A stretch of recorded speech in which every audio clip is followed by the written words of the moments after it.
Quise hoy escoger un texto del Antiguo Testamento en función de lo que estamos haciendo, que es una acción de gracias. No significa esto que solo vamos a agradecer hoy, ¿cierto? Sino que apartamos un día en el año en particular para poder decir, Señor, gracias porque tú sigues edificando tu iglesia conforme a tu promesa. Gracias porque sigues añadiendo a tu iglesia a los que han de ser salvos cada día. Gracias porque también nos das todo lo que necesitamos para la contribución económica de la iglesia con el propósito de que sigamos haciendo la tarea que el Señor nos encomendó. Gracias porque Él ha obrado en nuestras vidas. De hecho, todavía estamos aquí. El hecho que cada mañana podemos respirar es una evidencia de la gracia de Dios en nuestra vida. No, Dios no nos debe nada. Sin embargo, nos concede todo. Y eso es lo que queremos hacer esta mañana también a través de la exposición de la palabra de Dios. Yo quiero que vayamos a Segunda de Crónicas nuevamente, la lectura devocional que se hizo hace un rato, capítulo 6, Segunda de Crónicas, capítulo 6. Esto también está replicado en Primera de Reyes, capítulo 8, versículos 12 al 66. Como los que están familiarizados con la Biblia saben, Primera, Segunda de Reyes, Primera y Segunda de Crónicas son libros históricos y en consecuencia dan cuenta de lo que fue la historia de Israel en los periodos distintos en que la Biblia separa esa historia, que es la antesala, de alguna manera, el fundamento sobre el cual posteriormente se edifica el Nuevo Testamento. Vamos a ir al capítulo 6 entonces de Segunda de Crónicas. Dice, entonces dijo Salomón, Jehová ha dicho que él habitaría en la oscuridad. Yo pues he edificado una casa de morada para ti y una habitación en que mores para siempre. Y volviendo el rey su rostro, bendijo a toda la congregación de Israel, y toda la congregación de Israel estaba en pie. Y él dijo, bendito sea Jehová, Dios de Israel, quien con su mano ha cumplido lo que prometió con su boca a David mi padre, diciendo, desde el día que saqué a mi pueblo de la tierra de Egipto, ninguna ciudad he elegido de todas las tribus de Israel para edificar casa donde estuviese mi nombre, ni he escogido varón que fuese príncipe sobre mi pueblo Israel. Mas a Jerusalén he elegido para que en ella esté mi nombre, y a David he elegido para que esté sobre mi pueblo Israel. Y David, mi padre, tuvo en su corazón edificar casa al nombre de Jehová, Dios de Israel. Mas Jehová dijo, David, mi padre, respecto a haber tenido en su corazón deseo de edificar casa a mi nombre, bien has hecho en haber tenido esto en tu corazón. Pero tú no edificarás la casa, sino tu hijo que saldrá de tus lomos, él edificará casa a mi nombre. Jehová ha cumplido su palabra que había dicho, pues me levanté yo en lugar de David mi padre, y me he sentado en el trono de Israel, como Jehová había dicho, y he edificado casa al nombre de Jehová, Dios de Israel. Y en ella he puesto el arca en la cual está el pacto de Jehová que celebró con los hijos de Israel.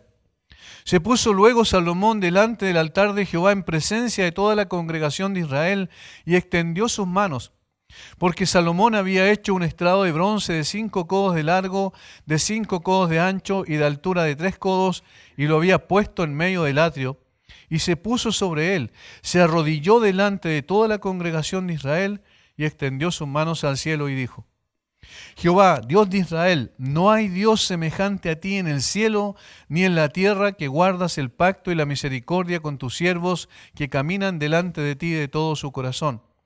Que has guardado a tu siervo David, mi padre, lo que le prometiste, tú lo dijiste con tu boca y con tu mano lo has cumplido, como se ve en este día.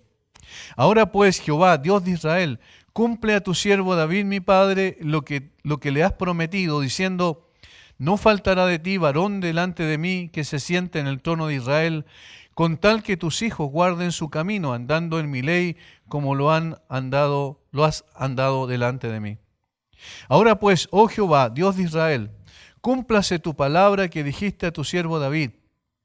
Mas, ¿es verdad que Dios habitará con el hombre en la tierra? He aquí, los cielos y los cielos de los cielos no te pueden contener, cuánto menos esta casa que he edificado. Mas tú mirarás a la oración de tu siervo y a su ruego, oh Jehová, Dios mío, para oír el clamor y la oración con que tu siervo ora delante de ti. Que tus ojos estén abiertos sobre esta casa de día y de noche, sobre el lugar del cual dijiste, mi nombre estará allí. Que oigas la oración con que tu siervo ora en este lugar. Asimismo, que oigas el ruego de tu siervo y de tu pueblo Israel, cuando en este lugar hicieren oración, que tú oirás desde los cielos, desde el lugar de tu morada, que oigas y perdones. Es una extensa oración que continúa, es todo el capítulo 6, en realidad el capítulo 7 es la respuesta de Dios ante la oración de Salomón.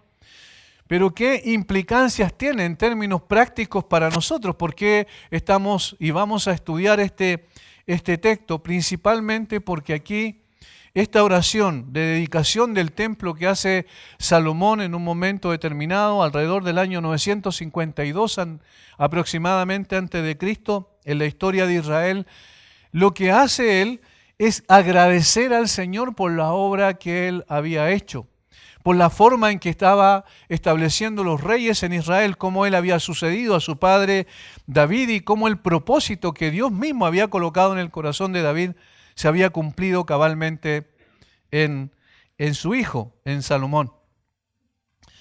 Nosotros tenemos que hacer algunas aclaraciones cuando hablamos de templo en el día de hoy. El templo como tal bíblicamente ya no existe.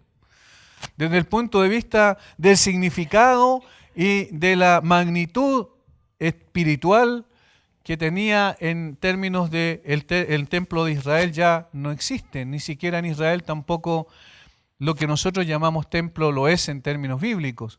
Nosotros le tenemos ese nombre, pero desde el punto de vista de la implicancia y el sentido teológico es distinto. Lo que nosotros hacemos son lugares de reunión donde obviamente necesitamos cobijarnos de las inclemencias del tiempo, reunirnos en un lugar y por eso tenemos esto físico donde nos reunimos. Pero el templo de Israel tenía implicancias mucho más profundas en términos teológicos de lo que nosotros podemos imaginar. Lo primero que yo quiero destacar aquí, o que me parece que el texto hace mucho énfasis, es en el hecho de que Dios quiera morar con los hombres. Eso es una de las cosas más extraordinarias. Quizás nosotros lo tenemos tan asumido como una realidad porque lo vemos en la Biblia que no lo meditamos, no nos damos cuenta del asombro que eso debiese producir en nosotros como lo produjo en Salomón. El versículo 18 es interesante en este sentido. Miren lo que él dice.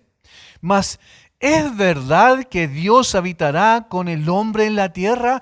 ¿Es verdad? Es una pregunta, pero al mismo tiempo de asombro.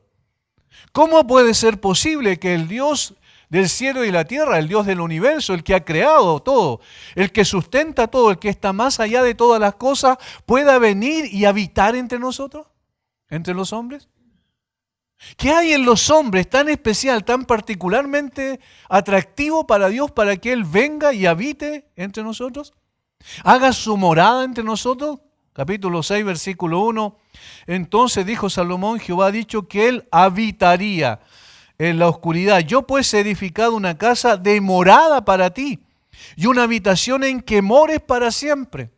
Fíjense el concepto que tenían ellos en ese sentido y el propósito que tenían al edificar un lugar físico particular para que Dios viniera a morar con los hombres.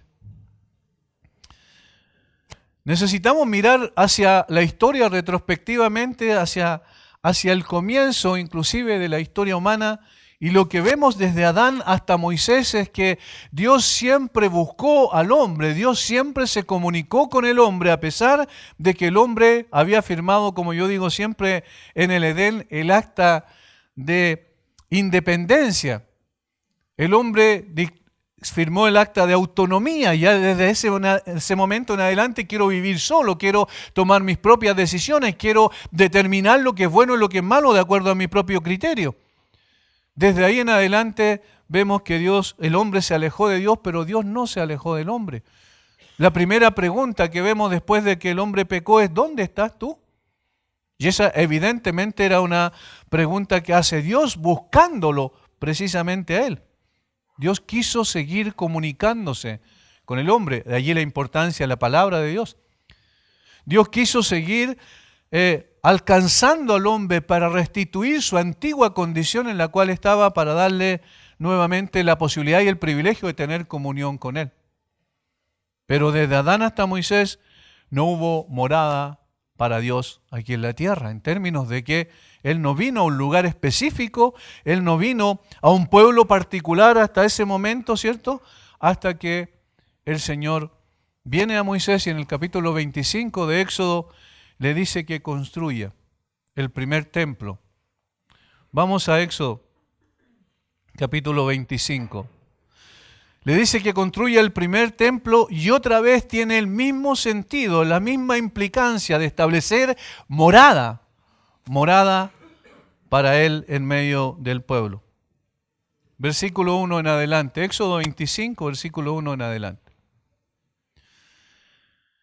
Jehová, habló a Moisés diciendo: di a los hijos de Israel que tomen para mí ofrenda, de todo varón que la diere de su voluntad de corazón, tomaréis mi ofrenda. Esta es la ofrenda que tomaréis de ellos: oro, plata, cobre, azul, púrpura, carmesí, lino fino, pelo de cabras, pieles de carneros teñidas de rojo, pieles de tejones, madera de acacia, aceite para el alumbrado, especias para el aceite de la unción y para el incienso aromático, piedra de ónice y piedra de engaste para el efod y para el pectoral. Y harán un santuario para mí, y habitaré en medio de ellos. Ese es el propósito. Habitaré en medio de ellos. Hasta aquí en la historia no había ocurrido nunca esto. Dios instruyó a Moisés, y Dios instruyó a Moisés de acuerdo a un modelo celestial, versículo 9, conforme a todo lo que yo te muestre, el diseño del tabernáculo y el diseño de todos sus utensilios, así lo haréis.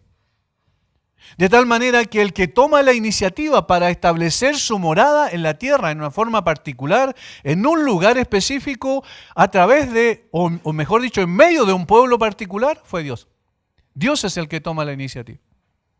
Evidentemente, sabemos, Dios es omnipresente y está en todo lugar al mismo tiempo.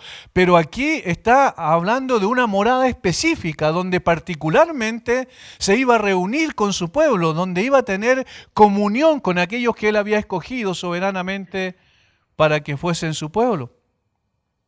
Dios viene y hace morada con el hombre. Este es el primer templo, el tabernáculo, ¿cierto? Que era un templo movible porque estaban en el desierto, iban de un lugar a otro y entonces la presencia de Dios en una forma particular se manifestaba en ese lugar. Y un día al año, en el día de la expiación, el sumo sacerdote entraba al lugar más íntimo, al lugar santísimo, donde precisamente estaba el arca del pacto de Dios, y allí él descendía para poder tener comunión con el pueblo. Pero había un problema, y el problema era que el hombre siempre quebrantaba la ley de Dios. El pueblo siempre quebrantaba la ley de Dios, que estaba justamente en esa arca abajo, dentro del arca, y entonces por quebrantar la ley, la pena era la muerte. Y entonces Dios, ¿qué hacía? Descendía en ese momento a través de una nube, dice la Escritura, en ese lugar específico sobre la tapa del arca, que era el caporet, decían los hebreos, o el propiciatorio, como se llamaba, y a ese lugar descendía. Y entonces Dios mismo había provisto un sustituto que muriera en el lugar del pueblo, de los culpables dentro del pueblo. Y este era un animal inocente, porque el animal, desde el punto de vista moral, es inocente. Y este animal moría. Entonces, ¿cuál era la evidencia de que había muerto un animal? Era la sangre derramada precisamente, ¿dónde? Sobre la tapa del arca, sobre el caporet. De tal manera que la justicia de Dios era vindicada, porque Dios decía que el que quebrantaba la ley debía morir, y entonces allí había un sustituto que por su misericordia ocupaba el lugar del hombre culpable. Todo esto con la presencia de Dios en ese lugar, habitando allí en medio de ese pueblo. Sin embargo, terminaron los 40 años en el desierto, como bien sabemos, y llegó el momento en que Israel empezó a conquistar la tierra prometida. Allí el libro de Josué es el que habla sobre eso, ¿verdad? Y en ese lugar se establecieron ya definitivamente. Y entonces Dios estableció la monarquía del año 1050 antes de Cristo. El primer rey fue Saúl, reinó 40 años hasta el 1010 después, antes de Cristo. Luego lo sucedió David, del 1010 hasta el 970. Y finalmente fue Salomón el que ocupó el trono del 970 hasta el 930 antes de Cristo.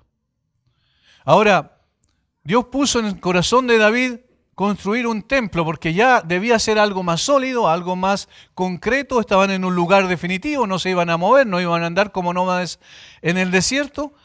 Y entonces Salomón finalmente termina construyendo el templo. Entonces, desde Moisés a Salomón, el tabernáculo, y luego Salomón termina construyendo el templo. Y este es el relato que nosotros vemos aquí en segunda de Crónicas. Ahora, ¿por qué Salomón expresa esto? ¿Es verdad que Dios habitará con el hombre en la tierra? Porque él tenía un conocimiento de quién era Dios. Y sabía que Dios no estaba circunscrito a un lugar en específico. Pero también la otra verdad paralela, que parece una paradoja, ¿cierto?, es el hecho de que Dios sí venía a un lugar específico que Él había escogido para hacer su morada en medio de los hombres. Y este templo de Salomón llegó a constituir el centro de toda la vida de Israel. No solo de la vida espiritual, sino también de la vida cívica.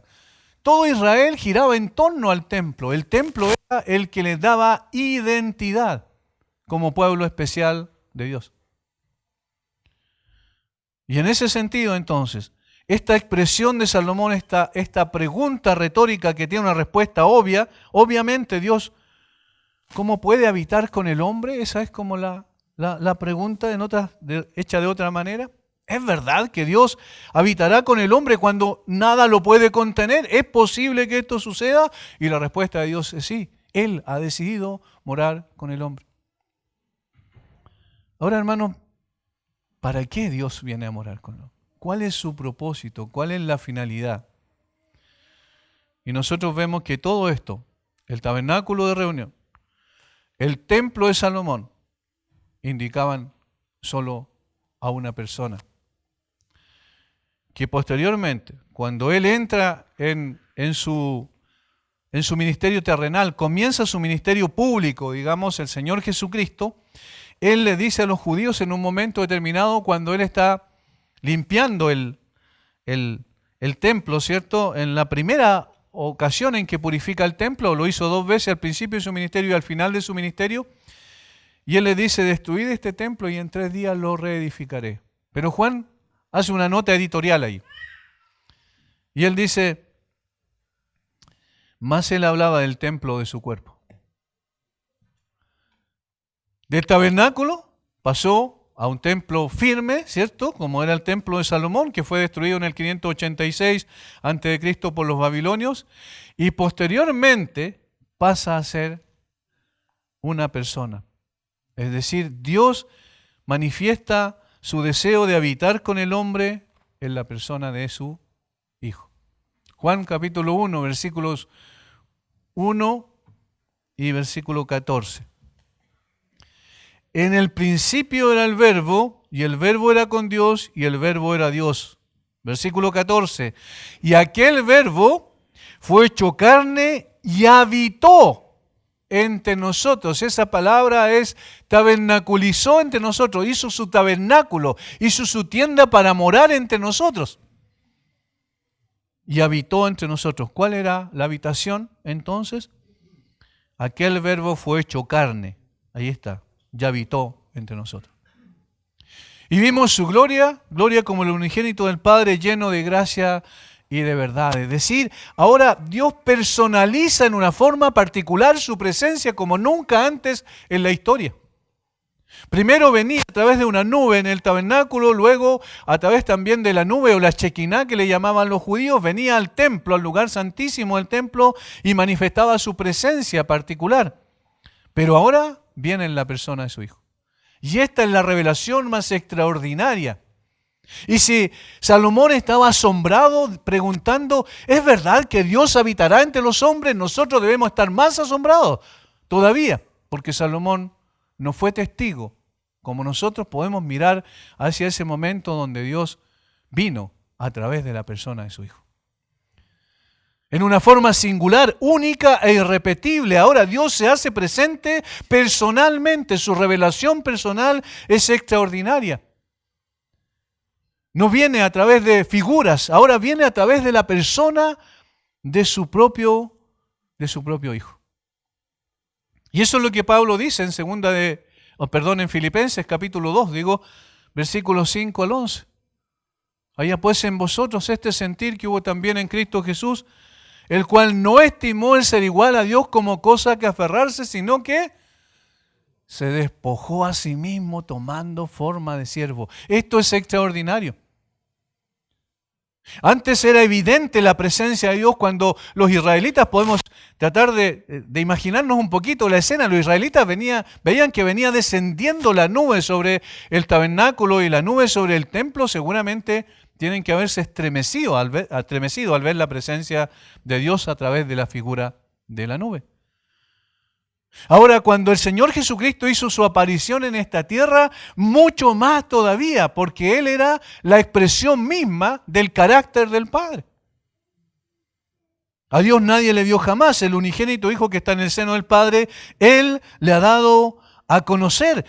Fíjense que la palabra en griego es interesante, es exegeomai, es decir, Él le hizo una exégesis del Padre. Los que estamos familiarizados un poquito con el lenguaje sabemos lo que significa eso. Es decir, sacó a la luz lo que realmente era el Padre. Dio a conocer en una forma personal al Padre. Y hermanos, ¿por qué Jesucristo vino? ¿Por qué el Padre se reveló a través de la persona de su Hijo y vino y habitó entre nosotros? No solo habitó entre nosotros, sino fue despreciado por nosotros, fue humillado por nosotros y fue desechado por nosotros. Eso es lo que dice la Biblia. Despreciado y desechado entre los hombres, dice Isaías, alrededor del 740 a.C., anticipa lo que iba a pasar con el Señor Jesucristo. ¿Por qué Él vino? ¿Por qué Él habitó entre nosotros? ¿Por qué Él sufrió la humillación más grande, más terrible que jamás persona alguna puede haber sufrido? ¿Por qué? Y esta es la razón principal por la cual nosotros damos gracias a Dios. Esta es la razón principal por la cual nosotros decimos, no puede haber nada más importante que glorificar a este Señor maravilloso que hizo todo eso, no porque nosotros fuésemos atractivos, porque el pecado no es atractivo delante de Dios. No porque nosotros hubiésemos hecho algo para atraer la atención de Dios hacia nosotros como personas, sino por su pura misericordia. Por su pura misericordia, Él vino en la persona de su glorioso Hijo. Él es la imagen del Dios invisible, dice Pablo. El autor de Hebreos dice que es de la misma sustancia de Dios. Y sin embargo viene a un mundo lleno de maldad y lleno de pecado. La figura de una persona, ¿cierto?, revolcándose en el barro, es la figura, espiritualmente hablando, de un ser humano, porque eso es el hombre, una persona completamente depravada. Las personas a veces, incluso creyentes, piensan equivocadamente que el ser humano es una persona buena y que simplemente necesita un sistema religioso, ético, que le conduzca. No, eso es mentira. El hombre está completamente depravado y necesita una nueva naturaleza. Y Jesús le dijo eso a Nicodemo, un hombre moral, religioso. Y por eso vino el Señor Jesucristo en su manifestación de gracia y misericordia, lleno de gracia y de verdad. Vino a mostrarnos primero por su verdad cuál es la condición nuestra y entonces manifestó su gracia para aquellos que estábamos completamente perdidos. Y entonces el templo ya dejó de tener mayor sentido. De hecho, el Señor Jesucristo al final de su ministerio terrenal dice: no quedará aquí piedra sobre piedra. Y eso se cumplió cabal, literalmente, en Israel en el año 70 después de Cristo, cuando el general Tito entró a Jerusalén y destruyó absolutamente el templo reconstruido por Herodes entre el 46 antes de Cristo hasta los tiempos del Señor. Todavía se estaba reconstruyendo. Ya no necesitaban templos porque el templo de Dios, Jesucristo mismo, la habitación de Dios estaba en la persona de su Hijo y vino a morar entre los hombres. Cuando uno ve la última semana del Señor, la pasión del Señor Jesucristo, se da cuenta la odiosidad del corazón humano contra el Señor. Ahora, no queda aquí. Y esto es maravilloso, porque no es solo que miramos hacia atrás a la historia para ver cómo la habitación de Dios en la tierra cambió de un tabernáculo a un templo, luego a la persona misma del Señor Jesucristo, donde se personificó su habitación en la tierra, sino que a los discípulos en la misma noche, antes de partir a la cruz, les dijo lo siguiente. Juan 14, versículo 16 y 17. Y yo rogaré al Padre y os dará otro consolador para que esté con vosotros para siempre. El Espíritu de verdad, el cual el mundo no puede recibir porque no le ve ni le conoce, pero vosotros le conocéis, porque mora con vosotros y estará en vosotros. Miren lo singular de los verbos. Mora con vosotros, es un hecho, ahora mora con vosotros. Está con ustedes, pero estará en vosotros, y eso es futuro. Estará en vosotros, y eso es extraordinario lo que nos está diciendo el Señor Jesucristo, que la habitación de Dios en la tierra nunca se iba a terminar. Lo hizo en un pueblo específico en un momento determinado, lo hizo a través de la persona de su Hijo, en un tiempo particularmente importante y trascendente, y luego que Él se fuera, iba a enviar su Espíritu, para que su Espíritu constituyera ahora la habitación de Dios en la tierra. ¿Y cómo lo hace? 1 Corintios capítulo 6.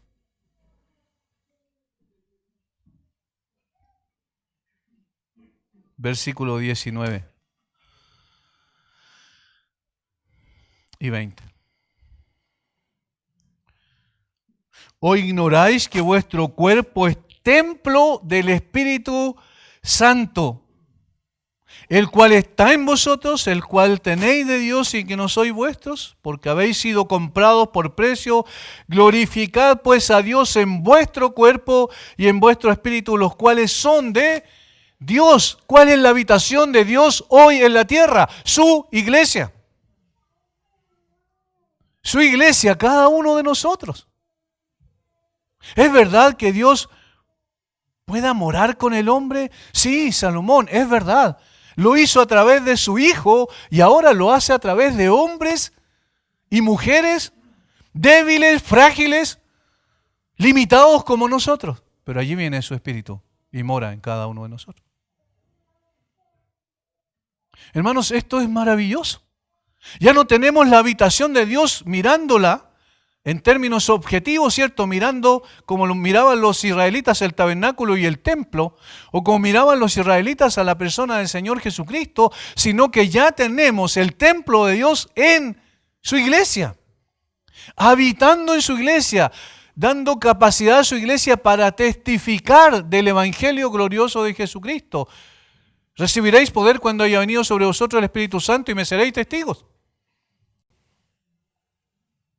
Ya no solo estamos hablando de una situación histórica, estamos hablando de una situación presente, ¿se dan cuenta?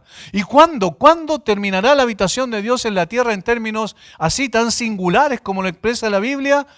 Cuando la iglesia sea levantada, porque allí el Espíritu será levantado juntamente con su iglesia.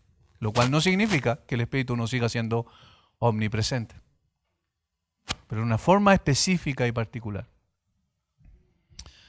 Ahora, hermanos, estamos en este tiempo, en un tiempo de gratitud al Señor.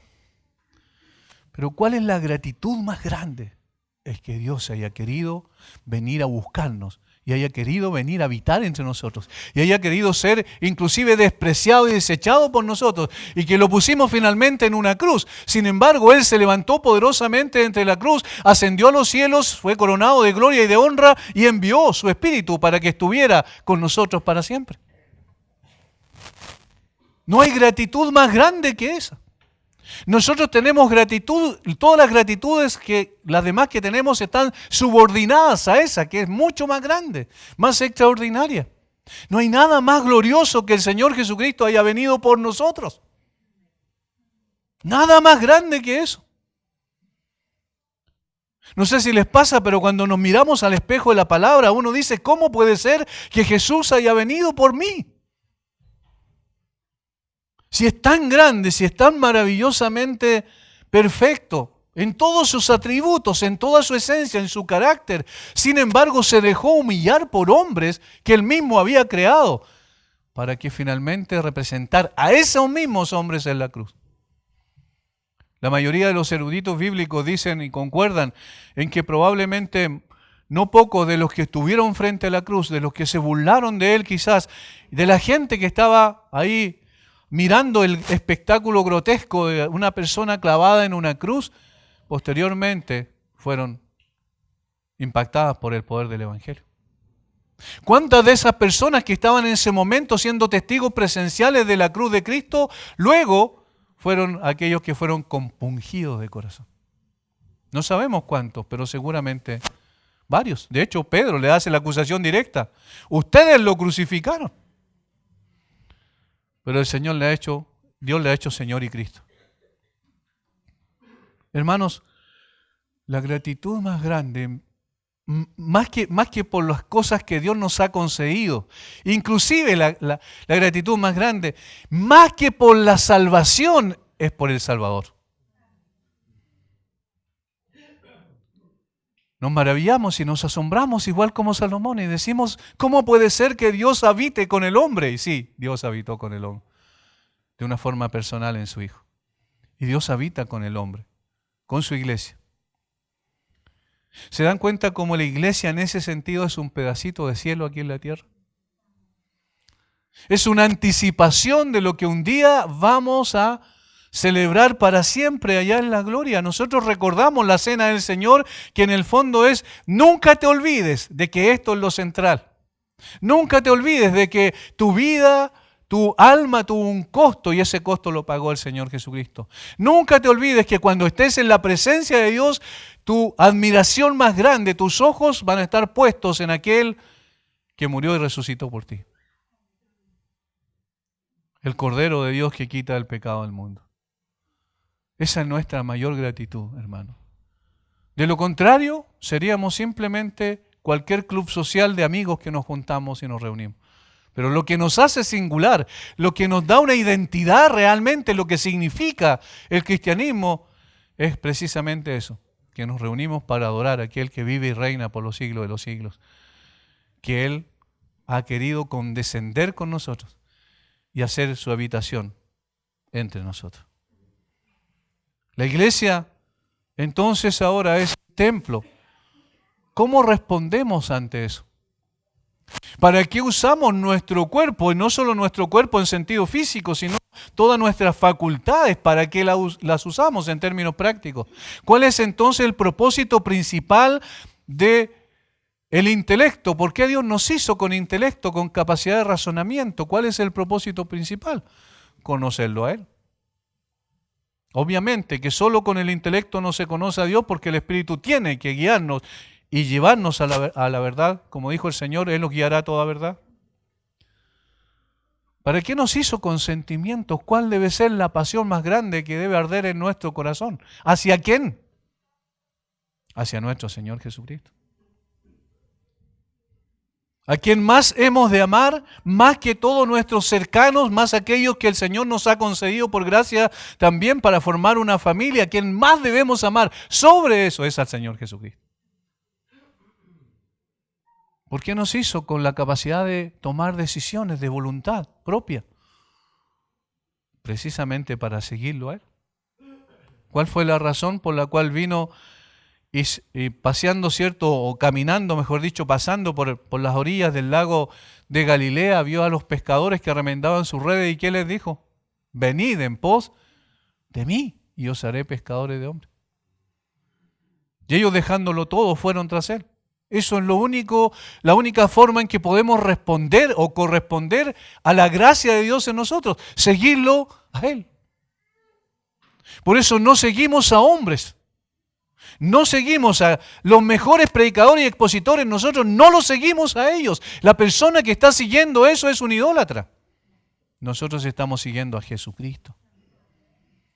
Y damos gracias a Dios porque el Señor levanta hombres para expresar adecuadamente lo que Él ha dicho en su palabra. Por supuesto que sí. Pero nosotros adoramos a aquel que murió por nosotros. La iglesia se reúne para eso. Nosotros estamos aquí en este momento para eso, para dar gracias a aquel Señor maravilloso que vino a buscarnos. No lo buscamos nosotros a Él, Él vino a buscarnos. Nos halló en la perdición, nos sacó y nos levantó para darnos lo que nunca merecimos. Salvación eterna y comunión eterna con el Santo de los Santos. Vamos a orar un momento.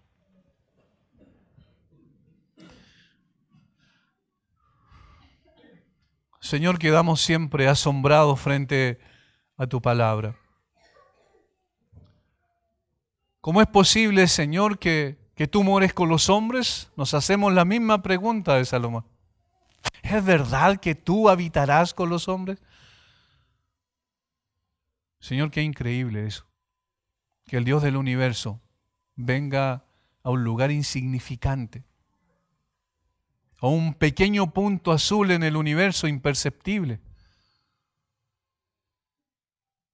No solo guiando para que el pueblo que tú escogiste en el Antiguo Testamento fuese el que construyera un tabernáculo o un edificio, un templo, sino principalmente para venir tú mismo en la persona de tu Hijo.